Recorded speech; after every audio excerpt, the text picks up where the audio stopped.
இதுவும் இருக்கும். ஆமா ஆமா. ஆனா இந்த மறுமொழிகளை திரட்டும் சிறப்பான செய்தியை செய்வது தமிழ் மனம் திரட்டி தான். தமிழ் மனம் உலகம் அறிந்தது. அவர்கள் செய்யும் ஒவ்வொரு தொழில்நுட்ப ஏற்பாட்டையும் அவ்வப்போது தனது பிளாக் அறிவிப்பின் மூலம் வெளியிட்டு வருகிறார்கள். காசி முக்கியமாக இந்த மாவட்டத்துக்காரர், பொள்ளாச்சியில் பிறந்தவர், பொள்ளாச்சி பாலிடெக்னிக்கில் படித்து எத்தனையோ பேர் ஐஐடி எல்லாம் கம்ப்யூட்டர் சயின்ஸ் படிப்பார்கள். பெரிய பெரிய மைக்ரோசாப்ட், இன்டெல், அது இது என்று வேலை பார்ப்பார்கள்.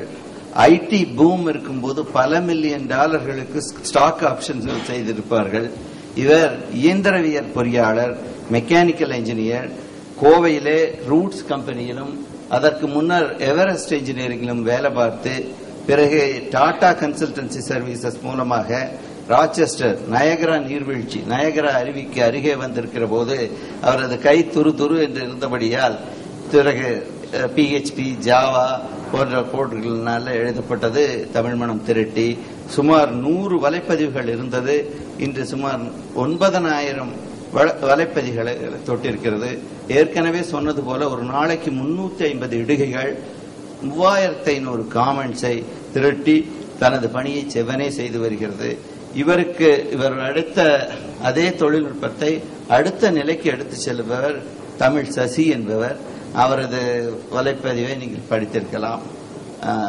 அவர்கள் எல்லாம் அமெரிக்கா, ஐரோப்பா. தமிழ் மனம் தூங்குவதே இல்லை. The sun never sets in the British Empire.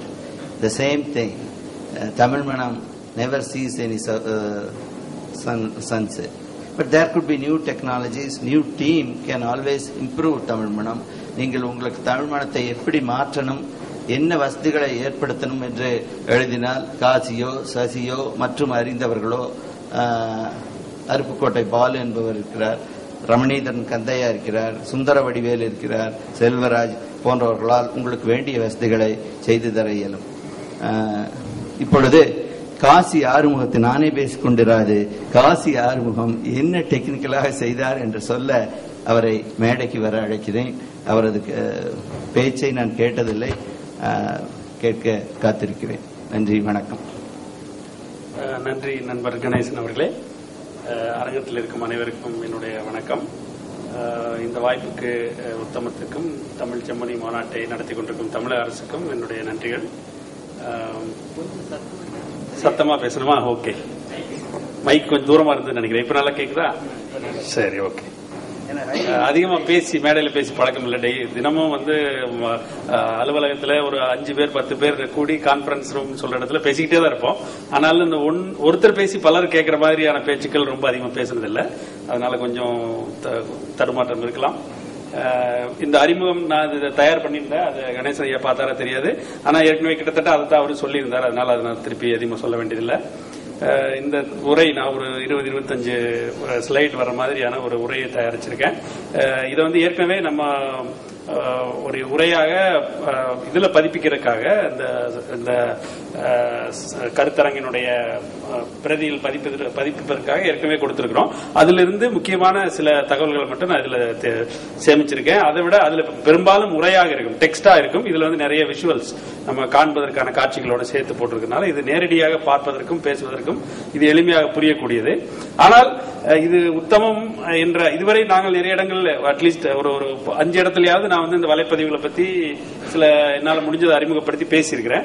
ஆனா அந்த இடங்கள்ல உபயோகப்படுத்துறதை விட கொஞ்சம் அதிகமா தொழில்நுட்பத்தை நான் இதுல காமிக்கலாம்னு கொண்டு வந்தேன். ஏன்னா இது தொழில்நுட்ப அரங்குங்கிறதுனால. ஆனா நம்ம நண்பர்கள் கூடியிருக்கிற நண்பர்கள் பெரும்பாலும் பயனர்கள் தான். அவங்க ஒன்னும் தொழில்நுட்பத்தை கத்துக்கிட்டு போய் இதே மாதிரி ஒரு ப்ரோக்ராமிங் பண்ண போறவங்க கிடையாது. அதனால சில சமயம் நான் இதுல கொஞ்சம் வேகமா போக வேண்டி இருக்கும். அது தேவையில்லாதப்போ நான் வேகமா போயிடுறேன், கவனிக்காதீங்க. இப்ப இந்த உரையின் சாரம் இந்த வலைப்பதிவுகளை பத்தி நண்பர் துரைக்க மணிகண்டன் ஏற்கனவே சொல்லியிருந்தாரு. வலைப்பதிவுகள் சமகால நிகழ்வுகள், நமக்கு சுத்தி நடக்கிற நிகழ்வுகளை அப்பப்போ நம்ம 4 பேருக்கு சொல்றதுக்காக, 4 பேரோட பகிர்ந்துக்கிறதுக்காக உருவானது. அது கூட நம்ம படைப்புகள், நம்ம ஒரு கவிதை, கட்டுரை, கதை எது எழுதினாலும் அதையும் நம்ம அது வழியா 4 பேருக்கு கொண்டு போய் சேர்த்தலாம். இது ஒரு உயிர்ப்புள்ள தனியார் தளம், இதெல்லாம் ஒரு வார்த்தைக்கு அர்த்தம் இருக்கு. தனியார் தளம், இது வந்து ஒரு நிறுவனமோ அதை நடத்துறது இல்ல. அதே மாதிரி இது ஒரு தடவை எழுதி வச்சுட்டேன், நான் வந்து 10 வருஷத்துக்கு முன்னாடி ஒரு புத்தகம் எழுதியிருக்கேன் அப்படின்னு இன்னைக்கு சொல்லிட்டு இருக்கிறது அர்த்தம் இல்ல. வலைப்பதிவுக்கு உயிர் இருக்கணும். இன்னைக்கோ நாளைக்கோ நேத்தோ நடந்தது எழுதிட்டு இருக்கணும். தமிழ் பதிவுகள் ஒரு மாற்று ஊடகமாக வளர்கின்றன, அதையும் நம்ம கொஞ்சம் விளக்கமா பார்க்கிறோம். தமிழுக்கென்றே அமைந்த கருவிகளும் சேவைகளும் இவற்றின் தொடக்க காலத்தில் தேவையாக இருந்தன. வலைப்பதிவுகள் தமிழ்ல ஒன்றும் கண்டுபிடிக்கப்படல. துரை மணிகண்டன் சொன்ன மாதிரி ஆங்கிலத்தில் ஒருத்தர் ஆரம்பிச்சாங்க, அப்படி வேற வேற மொழிகள் ஒருத்தர் எழுதினாங்க. தமிழுக்கு கொண்டு வரும்போது தமிழுக்கு சில கூடுதல் தேவைகள் இருந்தன. அந்த தேவைகள் வந்து எப்படி நிறைவேற்றப்பட்டனங்கிறது சொல்ல போறோம்.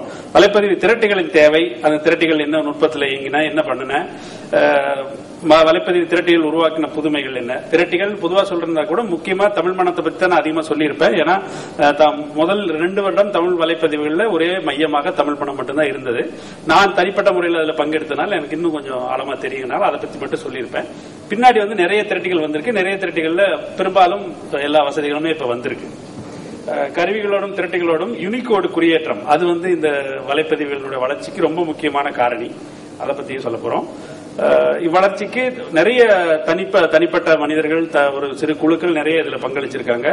அதை பத்தியும் நம்ம அவங்களுக்கான நன்றி சொல்லணும். இது போக நடப்பு சூழல், இப்ப வலைப்பதிவு உலகம், வலைப்பதிவில் இயங்கினவங்க வேற என்னெல்லாம் பண்ணிட்டு இருக்காங்க, வலைப்பதிவு வந்து இன்னும் என்னெல்லாம் பண்ண முடியும், எதிர்வரும் வாய்ப்புகள், அதை பத்தி எனக்கு தோன்றதை நான் இங்க சொல்ல போறேன். வலைப்பதிவின் அடிப்படை அம்சங்கள், இது கொஞ்சம் ஒரு டெக்னிக்கலா ஒரு நுட்ப ரீதியான ஒரு ஆய்வு மாதிரி இருக்கும். அவரு வந்து ரொம்ப பொதுவா ரொம்ப எளிமையா சொல்லியிருந்தார். நான் கொஞ்சம் ஒரு ஆய்ந்து சொல்ல மாதிரி சொல்றேன்னு வச்சுக்கோங்களேன். முதல்ல சொன்னது ஒரு 3 ஸ்டேட்மெண்ட்ல ஒரு 3 வரியில பிளாக பத்தி ஒரு வரையறை மாதிரி. தனி ஒருவர் அல்லது சிறு குழுவால் எழுதப்படுவது, எழுதுவதும் சேமிப்பதும் பெறுவதும் எல்லாமே மென் வடிவில். இது அந்த காகிதம் இல்லா அலுவலகம் எல்லாம் கொஞ்சம் முன்னாடி பேசினாங்களா, அது மாதிரி இது காகிதத்துக்கே இதுல வேலையே கிடையாது. எல்லாமே மென் வடிவத்தில். மென் என்பது சாஃப்ட் காப்பி, சாஃப்ட் பிரிண்ட் சொல்றேன். இணையத்திலே பலருக்கும் வாசிக்க கிடைப்பது. இது வந்து இணையம் வழியா தான் எல்லாருக்கும் கிடைக்கும். நிறைய பேர் எத்தனை பேருக்கு வேணாலும் கிடைக்கும். ஒரு புத்தகம் போடுறோம், அதுல சந்தா செலுத்துறோம், இல்ல பக்கத்து வீட்லயோ லைப்ரரியிலயோ பாக்குறவங்க மட்டும் தான் படிக்க முடியும். இது அப்படி இல்லை, எத்தனை பேர் வேணாலும் பாக்குறோம்.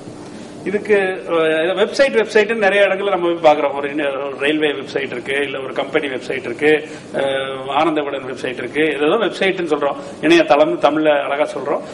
அந்த வளமையான இணையதளத்துக்கும் ஒரு வலைப்பதிவுக்கும் என்ன வித்தியாசம், என்னென்ன வேறுபாடுகள் அப்படிங்கிற ஒரு முக்கியமான வேறுபாடுகள் ஒரு 5 இதுல நான் காமிக்கிறேன்.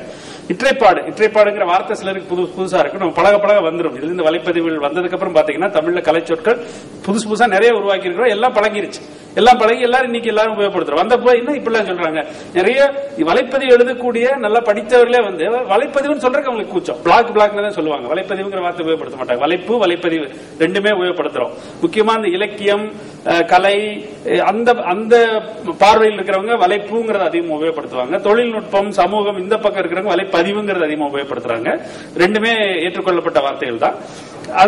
ஆனா அந்த வார்த்தை வரும்போது அதுக்கு எத்தனை எதிர்ப்பு, எத்தனை பேர் அதை வந்து உபயோகப்படுத்தாம இருந்தாங்கிறது அப்ப இருந்தவங்களுக்கு தெரியும். இப்ப அது ரொம்ப இதாகி போச்சு. அது மாதிரி நிறைய கலைச்சொற்கள். இற்றைப்பாடுங்கிறது அப்படிதான். அந்த அப்டேஷன் சொல்றோம் இல்லையா, அதை வந்து இற்றைப்படுத்துதல் அப்படிங்கிற ஒரு வார்த்தை.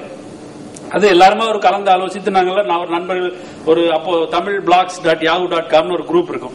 மொத்தமே ஒரு 50 பேர் தான் எழுதிட்டு இருந்தாங்க. அவங்க எல்லாரும் இந்த வாரத்துக்கு என்ன தமிழ் சொல்லலாம், நீ சொல்லு அப்படின்னு சொல்லி ஆரம்பிச்சதுதான். சிலருக்கு இது சரியா பட அதை பயன்படுத்துறோம், அது அப்படியே வந்துருது.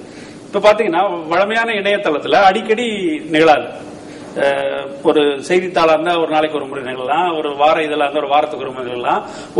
ஒரு நிறுவனத்தோட அரசாங்கத்தோடதோ நிறுவனத்தோடதோ இருந்ததுன்னா அடுத்த அறிவிப்பு வர வரைக்குமோ இல்ல அடுத்த ஆட்சி அமையும் போதோ மாறும். ஒரு மினிஸ்ட்ரி வெப்சைட் இருக்கும். அடுத்த மந்திரி வரும்போது அந்த